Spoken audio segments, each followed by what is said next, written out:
बिस्मिल्लाहिर्रहमानिर्रहीम, अस्सलाम वालेकुम वरहमतुल्लाहि वबरकातुहू। आप देख रहे the voice of Kashmir Sheikh Imran के साथ। और बात जरा श्रीनगर की करते हैं। और मैं आपको बता दूं कि जिस तरीके से एसएसपी श्रीनगर इम्तियाज हुसैन जेकेपीएस ने मेजर क्रैकडाउन शुरू किया है श्रीनगर के अंदर, बिलखसूस ड्रग पैडलर्स और कैंसर स्प्रेडर्स के लिए, और उनके साथ में उनकी पूरी टीम जो है वो उन्हें इस मेजर क्रैकडाउन में पूरा साथ देते हुए नजर आ रही है। दरअसल मैं आपको बता दूं, इसी के साथ साथ में आज पीएस पंथाचो के दबंग एसएचओ मुदस्सिर नजर का इस महीने की अगर बात करें तीसरा एक मेजर ब्रेक थ्रू है।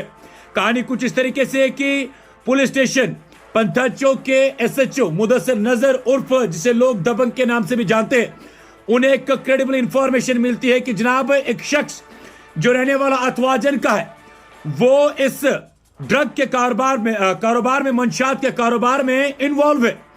और इतनी ही इंफॉर्मेशन, क्रेडिबल इंफॉर्मेशन मिलने पर कंसर्न तहसीलदार पंथा चौक के साथ में उसकी प्रेजेंस में मिलकर अथवाजन के अंदर दबंग एसएचओ मुदस्सिर नजर एसडीपीओ कंसर्न जुहेब साहब के साथ में मिलकर इस रेजिडेंशियल घर इरफान अहमद गनाई जो रहने वाला अथवाजन का है, उनके घर पर रेड डाली जाती है।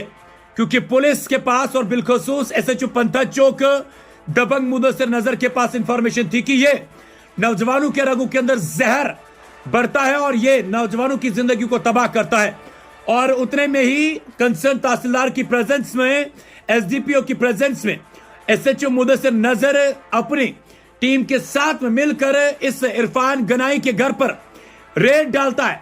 तो रेड डालने के बाद इसके घर से आपको सुनकर हैरानी होगी कि करीबन 290 के आसपास कोडीन फॉस्फेट जो ड्रग है वो रिकवर की जाती है। और करीबन 290 बोतल्स जो आप मेरे साथ में भी एक्सक्लूसिव तस्वीरें देख रहे हैं।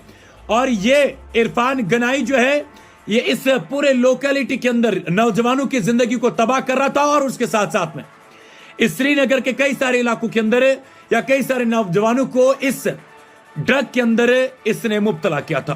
और ये क्या करते थे, ये दूसरों की जिंदगी को तबाह करके अपने घर बनाते थे, दूसरों के नौजवानों को तबाह करके अपनी प्रॉपर्टी, अपनी चीजें, अपनी जायदाद बनाते थे। और आज जब क्रेडिबल इंफॉर्मेशन मिली दबंग एसएचओ मुदस्सिर नजर को, उन्होंने ऑन स्पॉट घर पे रेड डाली और वहां से उन्होंने ये कोडीन करीबन 90 बॉटल्स के आसपास रिकवर किया है, जो आप मेरे साथ में तस्वीरों में देख रहे हैं। और इस जमन में FIR number 5 2025 under 11 section of law under section 8/21 of NDPS act के तहत पुलिस स्टेशन पंथा चौक के अंदर रजिस्टर्ड किया जाता है। और मैं आपको बता दूं कि ये एक मेजर ब्रेक थ्रू है। 290 कोडीन फॉस्फेट के जो ये बोटल्स है, जो तस्वीरें आप मेरे साथ में देख रहे हो और जो रिकवरी भी आप मेरे साथ में देख रहे हो, जो तस्वीर भी आप मेरे साथ में देख रहे हो, यही ड्रग पेडलर है, यही कैंसर स्प्रेडर है जो इस ड्रग के कारोबार में इन्वॉल्व था। और वाकई में अप्रिशिएट करना चाहेंगे एसएसपी श्रीनगर इम्तियाज हुसैन जेकेपीएस की पूरी टीम को, उनके एफर्ट्स को, और बिलखसूस दबंग इंस्पेक्टर मुदस्सिर नजर को। हाल ही में तीसरा ब्रेक थ्रू है पिछले 10 दिनों के अंदर। अगर आप ओवरऑल नजर डालेंगे 3 एफआईआर और तीनों में एक बड़ी कामयाबी जो है मुदस्सिर नजर एसएचओ कंसर्न पीएसएन पंथा चौक को मिली है।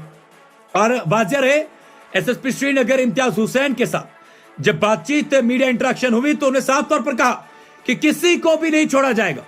अब अगर पुलिस को इंफॉर्मेशन मिलती है कि किसी ने अपने घर के अंदर किसी भी तरीके के मंशियात, किसी भी तरीके का ड्रग रखा है और जो वो नौजवानों को बेचता है, या यूं कह सकते हैं कि उसका कारोबार करता है, उनके घरों के अंदर भी रेड डाली जाएगी और उनसे वो ड्रग्स भी रिकवर किया जाएगा। और उसके साथ साथ में उन लोगों को सलाखों के पीछे डाला जाएगा। जिस तरीके से आज आपने देखा, ये तस्वीर जो आप मेरे साथ में देख रहे हैं, कंसर्न तहसीलदार भी जो है फर्स्ट क्लास मैजिस्ट्रेट जिसको भी कहा जाता है, वो भी वहां पर मौजूद थे। 290 बोतल से कोडीन के आप खुद भी अंदाजा लगा सकते हैं कि इससे पहले ये कितना ऑलरेडी बेच चुका होता या कितना जो है ऑलरेडी सप्लाई कर चुका होता। खैर, हम अपनी तरफ से पूरे श्रीनगर के आवाम की तरफ से अप्रिशिएट करते हैं एसएसपी श्रीनगर को, उसकी पूरी टीम को, और बिलखसूस इस केस के अंदर कंसर्न एसएचओ मुदस्सिर नजर और दबंग को कि उन्हें इस केस के अंदर, या यूं कह सकते कि इस रेड के अंदर एक बड़ी कामयाबी, एक बड़ी मछली जो है हाथ में आई है। और हमें पूरी उम्मीद है कि अगर आपके इलाके के अंदर इस तरीके के कोई भी मामला आते हो तो आपको भी चाहिए कि मुअज़्ज़ज़ शहरी होने के नाते आप पुलिस का साथ दें, क्योंकि एक बड़ी लड़ाई है और हमें चाहिए कि इस पूरी लड़ाई के अंदर, इस बड़े चैलेंज के अंदर हम पुलिस का पूरा ताउन दें।